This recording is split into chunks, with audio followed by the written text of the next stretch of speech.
Hello everyone, I am नवीन कुमार और आज इस वीडियो के अंदर अंदर में हम लोग जो है एक कंपनी का आईपीओ आ रहा है जिसका नाम है सूजन इलेक्ट्रिकल्स इंडिया। इसकी बात करने वाले हैं। इससे पहले एक क्वेश्चन आया हुआ है, उसको एक बार देख लेते हैं। तो यहाँ पर एक सर हैं हमारे, उनको थोड़ा सा कन्फ्यूजन हो गया है स्टिल। जो हमने कुछ टाइम पहले कहा था कि कौन से पोर्शन के अंदर में, कौन से क्लास के अंदर में हम आईपीओ में अप्लाई करें, या तो रिटेल कैटेगरी में अप्लाई करें, या फिर स्मॉल एनआईआई के अंदर में, या फिर बिग एनआईआई के अंदर में अप्लाई करें, ताकि हमारे जो अलॉटमेंट के चांसेस हैं वो बढ़ जाएँ। उसी से रिलेटेड एक एग्जांपल मैं आपके सामने यहाँ पे प्रेज़ेंट कर रहा हूँ। ये एक कंपनी है जिसका आईपीओ जस्ट अभी बंद हुआ है कल, वाह केमिकल्स राइट? इसका 8 जून को बंद हो गया, आज 9 जून के आसपास में है। और यहाँ पर हमको इसका जो पोर्शन देखने को मिल रहा है, जितना ये टाइम सब्सक्राइब हुई है, तो ये 87 टाइम्स सब्सक्राइब हुआ है। अब जो इंडिविजुअल कैटेगरी है, रिटेल कैटेगरी, उसमें 100 टाइम्स सब्सक्राइब हुआ है, और एनआईआई कैटेगरी का 74% के आसपास में 74 टाइम्स सब्सक्राइब हुआ है। अब यहाँ पे कौन सी कैटेगरी के लोगों को ज़्यादा चांसेस हैं शेयर्स मिलने के, तो मैंने आपको अच्छे से एक पूरा वीडियो बना के डाला था आपके लिए, इन्फॉर्मेशन के लिए। तो उसके अकॉर्डिंग ही यहाँ पे हम लोग चेक करने की कोशिश करते हैं। तो यहाँ पे इसका जो वाह केमिकल्स का लॉट साइज़ है 2000 का, टोटल नंबर ऑफ शेयर्स जो कंपनी देने वाली है वो 21 लाख शेयर्स देने वाली है। उसके हिसाब से यहाँ पे कैलकुलेशन हमने कर रखी है। तो यहाँ पर रिटेल कैटेगरी वाले जो लोग हैं जिन्होंने अप्लाई किया, उनको 1% चांसेस हैं, राइट? मतलब 100 लोगों में से एक आदमी को मिलने वाला है। और यहाँ पर जो है जिन्होंने मतलब 3 लोट या 3 लोट से ज़्यादा के अंदर में अप्लाई किया है, उनको 2% के आसपास में है, 1.83% का चांसेस है। दैट मीन्स कि हर 100 में से 2 लोगों को मिलने के चांसेस हैं एप्रॉक्स। तो आईपीओ लगाते वक़्त या आईपीओ के जब एंड टाइम आ रहा है, जैसे थर्ड डे है, 12 बज चुके हैं, तो उस वक़्त आप लोग चेक कर सकते हो टोटल नंबर ऑफ एप्लीकेशंस कितनी लगी हैं। उसके हिसाब से आप ये जो कैलकुलेशन है, वो करके पता लगा सकते हो कि आपको कौन-सी कैटेगरी में लगाना है और चांसेस किसमें ज़्यादा बन रहे हैं। और इसके बारे में पूरी पूरी चर्चा जो है वो ऑलरेडी एक वीडियो के अंदर में कर रखी है, जिसको आप हमारे चैनल पे जाकर के चेकआउट कर सकते हैं। सो उन भाई की जो क्वेरी है वो आई थिंक सोल्व हो जाएगी यहाँ पर, कि हमें टोटल ध्यान देना है टोटल नंबर ऑफ एप्लीकेशंस पे। कितने टाइम सब्सक्राइब हुआ है उससे ज़्यादा फ़र्क नहीं पड़ता, टोटल नंबर ऑफ एप्लीकेशंस कितनी लगी हैं और कितने लोगों को मिलने वाला है। That is the only thing that matters. बाकी जो वाह केमिकल्स का जो लास्ट के अंदर में अलॉटमेंट आने वाला है, उसमें आप लोग इसको क्रॉस चेक भी कर सकते हैं, जो हमने यहाँ पे प्रोडिक्शन किया है उसको, राइट? सही बैठेगा, कोई दिक्कत नहीं है उसमें। नेक्स्ट यहाँ पर सूजन इलेक्ट्रिकल्स की अगर हम लोग बात करते हैं, तो इसका जो आईपीओ है 11 जून से 15 जून के बीच में खुलने वाला है। 127 का इन्होंने प्राइस सेट किया है, 258 करोड़ रुपए की कंपनी की वैल्यू लगाई गई है, 70 करोड़ रुपए टोटल की कंपनी उठा रही है, जिसमें से 54 करोड़ तो कंपनी के पास में जा रहे हैं, जो कंपनी को आगे बढ़ाने में हेल्प करने वाले हैं, और 10 करोड़ रुपए कंपनी के प्रमोटर्स के पास में जा रहे हैं। अब यहाँ पे एक बड़ा पोर्शन देखने को मिल रहा है कि मार्केट मेकर्स को लगभग 8-9% का जो टोटल इश्यू साइज है उसका दिया जा रहा है। यूजुअली इस टाइप का जब कंपनी के अंदर में मार्केट मेकर्स को अच्छा खासा पोर्शन दिया जाता है, तो वो अच्छे से मैनेज करते हैं स्टॉक प्राइस को। कई बार उनमें पंप भी देखने को मिलता है, फिर वापस नीचे आ जाता है। कई बार जब ऑलरेडी प्राइस ज़्यादा लगाई जाती है आईपीओ के अंदर में, तो वो उसको सस्टेन भी करवाने की कोशिश करते हैं, जहाँ पे एक्चुअल वहाँ पे सस्टेन नहीं करना चाहिए बट स्टिल करवा देते हैं। तो पॉसिबिलिटी है कि इस कंपनी का थोड़ा-सा देखना पड़ेगा हमें कि आई इसके अंदर वैल्यू ज़्यादा ऑलरेडी लगाई गई है, या फिर इसके अंदर में पंप किया जाएगा या नहीं किया जाएगा। मगर मार्केट मेकर्स को अच्छा खासा पोर्शन यहाँ पर दिया जा रहा है, जो कि एक हमें अंदाज़ा दे रहा है कि इसको हो सकता है कि चढ़ाए मतलब चढ़ाव दिया जाए, इनिशियल सपोर्ट दिया जाए, हवा बनाई जाए इसकी, चांसेस ज़्यादा हैं। नेक्स्ट, अब इसका थोड़ा-सा हम लोग वैल्यू देख लेते हैं। कंपनी बेसिकली करती क्या है? तो कंपनी जो वायर्स होते हैं उनको बनाने का काम करती है, जो एल्यूमीनियम के वायर्स होते हैं, जो कॉपर के वायर्स होते हैं, जो कि हमारे घरेलू पर्पज़ के यूज़ होते हैं। इलेक्ट्रिसिटी सप्लाई के लिए जो वायर्स बड़े-बड़े लगते हैं, जो पिलर्स के ऊपर में बाहर हम लोग गलियों के अंदर में, वो कंपनी बनाने का काम करती है। नेक्स्ट, कंपनी के आज के दिन जो 3 फैसिलिटीज़ हैं, जिनके थ्रू कंपनी आज के दिन वायर्स वगैरह बनाती है। अब कंपनी जो पैसे उठा रही है, उनका क्या करेगी? तो यहाँ पे बोल रहे हैं कि हम लोग और कैपिटल एक्सपेंडिचर करना चाहते हैं। दैट मीन्स अपना और बढ़ाना चाहते हैं हमारी कैपेसिटी को, राइट? वायर बनाने की। That is nice. और साथ में ही 33 करोड़ रुपए हम खर्च करना चाहते हैं। हमारा जो ओल्ड कैपेसिटी बढ़ जाएगा, तो उसमें और भी तो काफ़ी सारा सामान चाहिए, रॉ मटेरियल चाहिए, लेबर चाहिए, एंड यानी जो हमने शॉर्ट टर्म की उधारी ले रखी है उसको चुका दें थोड़ा बहुत, राइट? पेएबल्स, ट्रेड्स पेएबल जिनसे हमने माल उठा रखा है, वो उनको पे कर दें। तो उस पर्पज़ के लिए काम में लेने वाले हैं। इस कंपनी का जो आईपीओ लेके आने में हेल्प कर रहे हैं, उनका नाम है सेरेन कैपिटल्स। इनकी जो पास्ट की परफॉर्मेंस रही है उसको एक बार चेकआउट कर लेते हैं, उससे हम अंदाज़ा लगा पाएंगे कि कम ये जो लीड मैनेजर है ये वैल्यू कैसी लगाता है, ज़्यादा लगाता है, कम लगाता है, राइट? किस टाइप के कंपनियों के आईपीओज लेके आता है।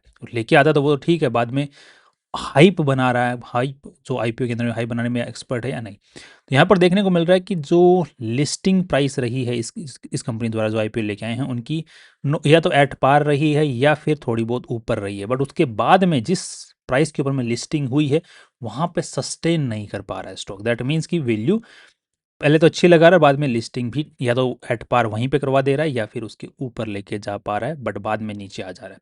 ये तो अभी 2026 में आए स्टॉक्स के बारे में इन्फॉर्मेशन है, और 2024 में जो ये कंपनियां लेके आया है उसकी इन्फॉर्मेशन के हिसाब से जो लिस्टिंग है ऊपर अच्छी खासी इन्होंने करवाई है और उसके बाद में स्टॉक नीचे आ गया है मोस्टली। दैट मीन्स कि ये हवा बनाने में अच्छा है, जिसको हमने भी इस वीडियो के शुरू में कहा था कि जो मार्केट मेकर्स को पोर्शन अच्छा खासा दिया गया है तो हवा बन सकती है, देयर आर चांसेस। तो लीड मैनेजर की जो पास्ट की परफॉर्मेंस है वो भी कुछ इसी तरफ इशारा कर रही है। नाउ लेट्स सी कि कंपनी में दम है या नहीं है, या फिर इसको, क्योंकि यूजुअली जब लिस्टिंग अच्छी खासी हो जाए राइट तो वो हवा बनवाने से हो जाती है, बट बाद में सस्टेन ना कर पाए इसका मतलब उसमें वो वैल्यू थी नहीं, वो उसके नंबर्स के साथ में छेड़छाड़ करके हाइप बनाने का काम किया गया। अब वो हम लोग थोड़ा-सा आरएचपी को देख के पढ़ के देख लेते हैं। ये है कंपनी की आरएचपी जिसके अंदर हम लोग बैलेंस शीट पे सबसे पहले नज़र डालेंगे। तो बैलेंस शीट में देखने को मिला कि 130 करोड़ रुपए की पूरी बैलेंस शीट की साइज़ है, जिसमें से देखा जाए तो पिछले मतलब 2024 के अंदर में जो साइज़ थी 38 करोड़ की, फिर यहाँ पर हो गई 72 करोड़ की, सीधे ही लगभग 70 टू 80% की छलांग यहाँ पर बैलेंस शीट की साइज़ में बढ़ोतरी हो गई, काफ़ी अच्छी खासी है। उसके बाद में इस साल 130 करोड़ की बैलेंस शीट की साइज़ हो चुकी है यहाँ पर। तो डेफ़िनेटली यहाँ पर काफ़ी अच्छा खासा नंबर्स के साथ में गेम तो हो रहा है। अब ये एक्चुअली हो रहा है, कंपनी ग्रो कर रही है बहुत ही एक्सपोनेंशियली, या फिर कुछ छेड़-छाड़ हो रही है, तो उसको थोड़ा-सा समझने की कोशिश कर लेते हैं। अब यहाँ पे कंपनी का जो लोन है, लोन अमाउंट को आप लोग चेक करने की कोशिश करोगे तो लोन अच्छा खासा उठाया जा रहा है। शॉर्ट टर्म लोन ये बात कर रहा हूँ, लॉन्ग टर्म लोन यहाँ पर नहीं उठाया जा रहा है, शॉर्ट टर्म लोन उठाया जा रहा है। दैट मीन्स कि बिज़नेस जो रॉ मटेरियल है उसको खरीदा जा रहा है, मतलब सर्कुलर में लाया जा रहा है, माल खरीदना बेचना, माल खरीदना बेचना, खरीदना बेचना, उसके लिए कंपनी अच्छा खासा पैसा यहाँ पे खर्च कर रही है। दैट मीन्स प्रोडक्शन बढ़ा रही है, राइट। तो यहाँ पे उस वो भी लोन के पैसों से उठा उठा के, साथ में ये तो है ही, साथ में कंपनी माल उधारी में भी उठा उठा के यहाँ पर अच्छा खासा सर्कुलर बना रही है। दैट मीन्स कि वैल्यू, अगर नॉर्मली ऑर्गेनिक तरीके से अगर कंपनी चलती है तो इस टाइप का जो लोन वगैरह है ये इसकी ज़रूरत नहीं पड़ती है, राइट। बट ये ऑर्गेनिकली नहीं है, ये पुश दिया जा रहा है सेल को कि भाई बेचो जैसे तैसे, उधारी में पैसा उठा करके माल बना बना के भी उधारी में बेचो, बट बेचो। उससे क्या होता है, बैलेंस शीट की साइज बढ़ जाती है, जो कि हमें यहाँ पर देखने को मिल रही है। नेक्स्ट यहाँ पर अब जो माल बन रहा है, जो उधारी में उठा उठा के पैसा और जो माल बनाया गया है, क्या वो बिक रहा है, और बिक रहा है तो क्या उसका पेमेंट टाइम पर आ रहा है, तो वो देखने को मिल रहा है कि एक तो ये माल 10 करोड़ का बना हुआ था, फिर 28 करोड़ का भी उसके अगले साल जो कंपनी वैसे पड़ा रह रहा है, और फिर 50 करोड़ का माल पड़ा रह रहा है। दैट मीन्स यहाँ पर प्रोडक्शन कैपेसिटी के ऊपर में बड़ा ध्यान दिया जा रहा है, बट वो माल उतना बिक नहीं रहा। नेक्स्ट यहाँ पर trade receivable segment 13 crore, 25 crore, और इस बार से हो गया 46 crore. That means again push किया जा रहा है। यहाँ पर क्लियर कट दिख रहा है कि कंपनी की बैलेंस शीट की साइज जो है एक्चुअल भी जितनी होनी चाहिए उसके हिसाब से बहुत ज़्यादा है। ऑर्गेनिकली जितनी अगर बढ़त मिलनी चाहिए उसके हिसाब से बहुत ज़्यादा यहाँ पर बैलेंस शीट की साइज़ बनाई गई है।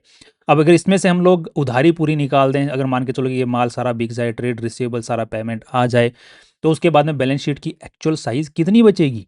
तो यहाँ पर देखने को मिल रहा है कि लगभग 65 करोड़ रुपए चले जाएँगे, 17 करोड़ रुपए ये चले जाएँगे।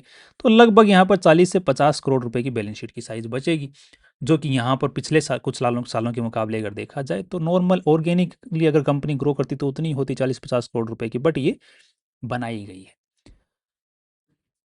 ये सस्टेन नहीं कर पाती इस टाइप की कंपनियाँ, एक हाइप बनाने के लिए सस्टेन कर जाती हैं, बट उसके बाद में जो है स्टॉक प्राइस नीचे आ जाता है। अभी फिलहाल के तौर पे हो सकता है कि क्योंकि वायर कंपनियों को बहुत अच्छी मार्केट वैल्यू दे रहा है, जैसे आप लोग अगर विद्या वायर्स को देखोगे, एचएफसीएल को देखोगे, वायर कंपनियाँ हैं, राइट, उनको मार्केट बहुत अच्छी वैल्यू दे रहा है। तो हो सकता है कि इनिशियली अभी इस वक्त के अंदर के हिसाब से थोड़ी सी हाइप दे दे, वैल्यू दे भी दे मार्केट, बट काफ़ी सारी ऐसी वायर कंपनियाँ हैं जिनको मार्केट वैल्यू दे भी नहीं रहा है, जो कि अभी लिस्ट हुई है थोड़ा टाइम पहले, राइट। वो ऐसी भी कंपनियां हैं। तो अब इसको मार्केट कौन सी कैटेगरी में डाल के वैल्यू देने वाला है वो डिपेंड करने वाला है जब लिस्ट होगी। बट नंबर्स थोड़े से हाइप्ड लग रहे हैं। हाइप का मतलब हो गया कि बनाए लग रहे हैं, मार्केट ज़बरदस्ती कंपनी के पुश दिया जा रहा है यहाँ पे।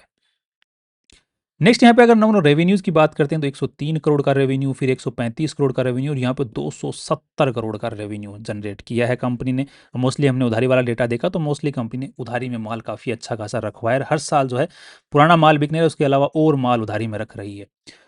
नेक्स्ट यहाँ पर जो इस कंपनी है ये डिस्कॉम वगैरह को भी अपना माल बेचती है, जिसको हम लोग यहाँ पर चेक करने वाले हैं। उससे पहले ये डेटा देख लेते हैं। तो यहाँ पर नेट प्रॉफिट कंपनी ने 1 करोड़, 8 करोड़ और यहाँ पर सीधे ही 24 करोड़ का नेट प्रॉफिट जनरेट हुआ है। नेट प्रॉफिट नहीं, इस पीबीटी है, प्रॉफिट बिफोर टैक्स। यहाँ पर जो 18 करोड़ का नेट प्रॉफिट जनरेट हुआ, पिछले साल 5.5 करोड़ का जनरेट हुआ था। अब यहाँ पे अगर हम लोग देखने की कोशिश करते हैं तो ये 18 करोड़ नहीं होगा, ये लगभग 9 करोड़ के आसपास में है, बिकॉज इनका 12 करोड़ का तो माल बच गया। अगर उसको हम लोग अगर नेट प्रॉफिट, क्योंकि एक्चुअल भी क्या हो गया, माल जितना बिका है, क्योंकि ये तो प्रॉफिट सीधा का सीधा प्रॉफिट माल बचा हुआ रह गया। अगर इसको हम लोग आउट कर देते हैं, लेट्स से कि नहीं बचता है, लेट्स से कि नहीं बचता है, तो हम इसको क्या करेंगे, जो कॉस्ट ऑफ मटेरियल कंज्यूम्ड है इसमें से माइनस कर देंगे। तो उसके हिसाब से अगर इसको निकाल दें तो ये नेट प्रॉफिट में हिस्सा ही नहीं लेगा, हिस्सा ही नहीं लेगा। तो एक्चुअल जो प्रोडक्ट पीबीटी जो है वो 12 करोड़ के आसपास में है। अगर उसमें से भी टैक्स निकाल देंगे 3 करोड़ के आसपास में, तो लगभग 9 करोड़ के आसपास का निकल के आता है, जो कि पिछले डेटा के अकॉर्डिंग अलाइंड भी है। बट ये नेट प्रॉफिट नंबर बढ़ गया बिकॉज द माल बच गया। तो ये एक्चुअली कंपनियों की जो अकाउंटिंग है, अकाउंटिंग के अंदर में बढ़ा चढ़ा करके नेट प्रॉफिट दिखाने का एक तरीका है, जो कि अगेन ये कंपनी भी यूज़ कर रही है। दो काफ़ी भयंकर तरीके से फैलाव कर रही है, तो उसका भी इसको एक ये हो सकता है कि रियलिटी भी हो, बट रियलिटी की तरफ कम इशारा हो रहा है, मैनिपुलेशन की तरफ में तो अगेन ज़्यादा इशारा हो रहा है। अब आप अगर मेरे को काफ़ी टाइम से देख रहे हो, एनालिसिस को फॉलो करते हो, तो आपको नज़र आता ही होगा कि जब कंपनी के माल बचने लग जाता है, ट्रेड रिसीवेबल्स बढ़ने लग जाता है, तो कंपनी का कैश फ्लो खराब होता है। कैश फ्लो खराब होता है तो कंपनी को लोन बढ़ाना पड़ता है, लोन पे लोन लेना पड़ता है, जो कि हमें यहाँ पे भी देखने को मिल रहा है। उससे क्या होता है कि कंपनी की इंटरेस्ट कॉस्ट बढ़ जाती है, इंटरेस्ट कॉस्ट बढ़ती जाती है, तो कंपनी के नेट प्रॉफिट आने वाले टाइम के अंदर में हैम्पर होते चले जाते हैं और अल्टीमेटली एक ऐसी स्टेज पर कंपनी पहुंच जाती है जब कंपनी अपने आप को सस्टेन नहीं करा पाती है। वो एक बहुत बड़ी दिक्कत होती है मार्केट में। कैश बहुत जो स्टॉक मार्केट है उसके अंदर में कंपनियों के कैश को मैनेज करना बहुत बड़ा एक बड़ी दिक्कत भरी काम है। और ये मैनेजमेंट को जो है थोड़ा सा सोच समझ के चलना पड़ता है कैश के मामले में, जो कि कैश वाली जो प्रॉब्लम है इस कंपनी के साथ में भी बहुत गंदी है। मतलब ये भी अच्छे से कैश को मैनेज नहीं कर पा रही, कैश फ्लो बेकार है। अब काफ़ी भाई लोग ये बोल सकते हैं कि इस ये जो कंपनी है पर्टिकुलरली ये जो माल है वो सरकारी कंपनियों को बेचती है, तो वो भी देख लेते हैं कि पिछले साल इन्होंने कितना माल सरकारी कंपनियों को बेचा और कितना माल जो है प्राइवेट कंपनीज को बेचा है। यहाँ पर हम लोग देख सकते हैं कंपनी का मोस्टली पिछले साल माल जो है 64% के आसपास में, 2/3 हिस्सा जो है वो प्राइवेट कंपनियों को माल गया है इनका, और गवर्नमेंट एंटिटीज़ को लगभग 35% गया है। उससे पिछले साल 50-50% था, और उससे पिछले साल 90% गवर्नमेंट कंपनीज को था। अभी जो है यहाँ पर एक थोड़ा सा अगेन जो मैं आपको एक थ्योरी बता रहा हूँ कि पुश दिया जा रहा है कंपनी को, भयंकर जो सेल्स को, वो यहाँ पर भी आपको देखने को इस नंबर में भी देखने को मिल जाएगा।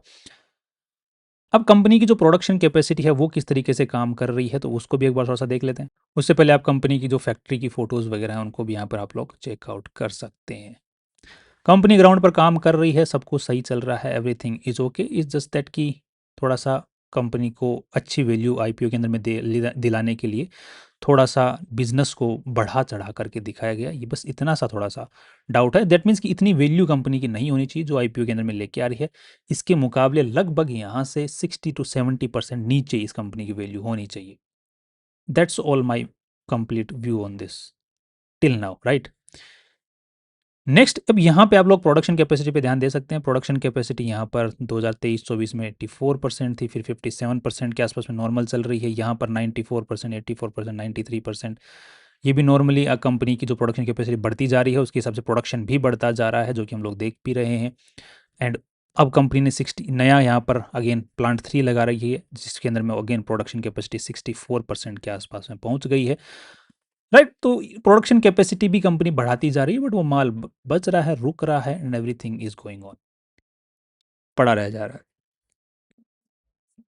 नेक्स्ट, अब थोड़ा सा कंपनी का जो नाम है, जो लोगो है, वो क्या आज के दिन रजिस्टर्ड है, तो कंपनी का नाम एंड लोगो आज के दिन रजिस्टर्ड नहीं है।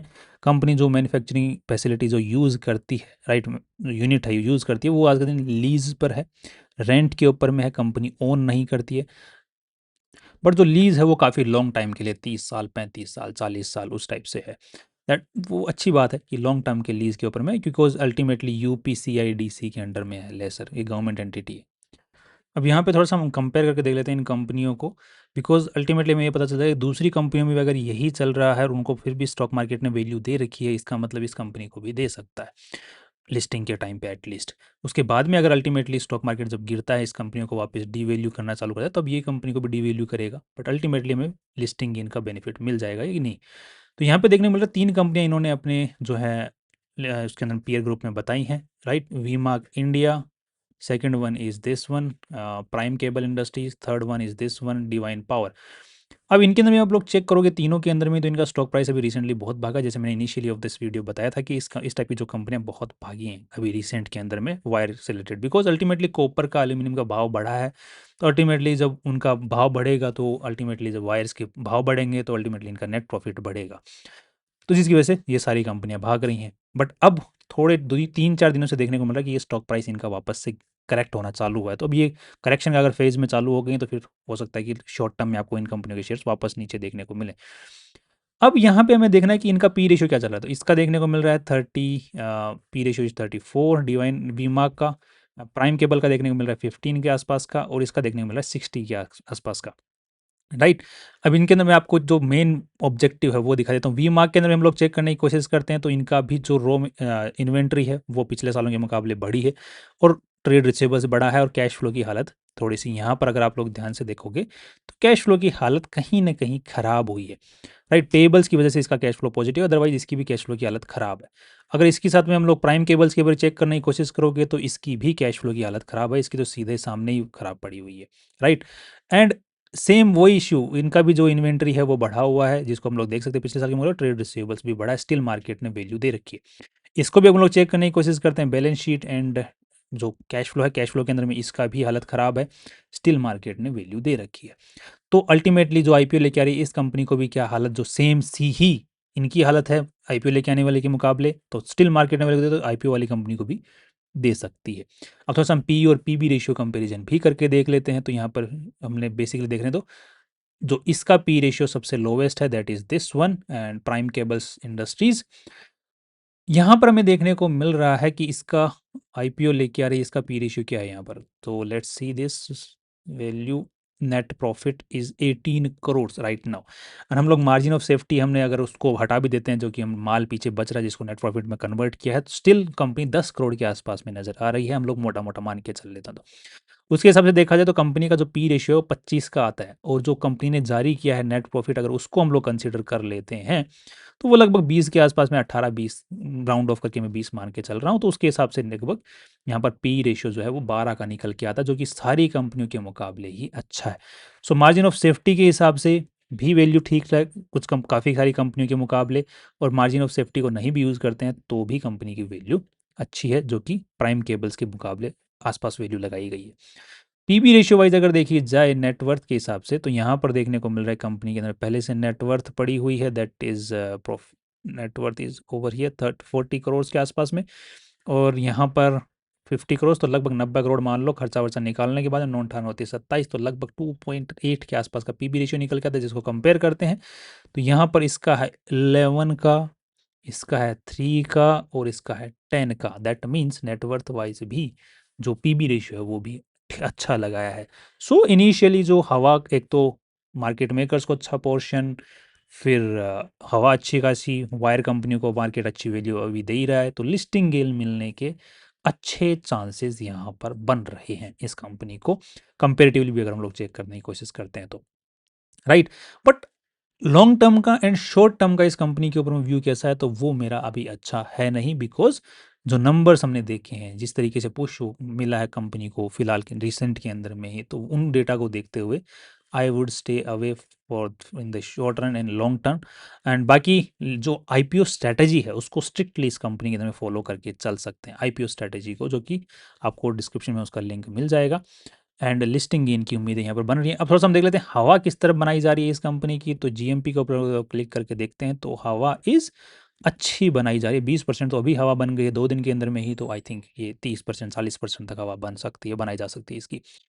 That's all from my side, right. And बाकी आपको कोई भी क्वेश्चन होता है तो आप कमेंट सेक्शन में पूछ सकते हैं। And finally see you tomorrow.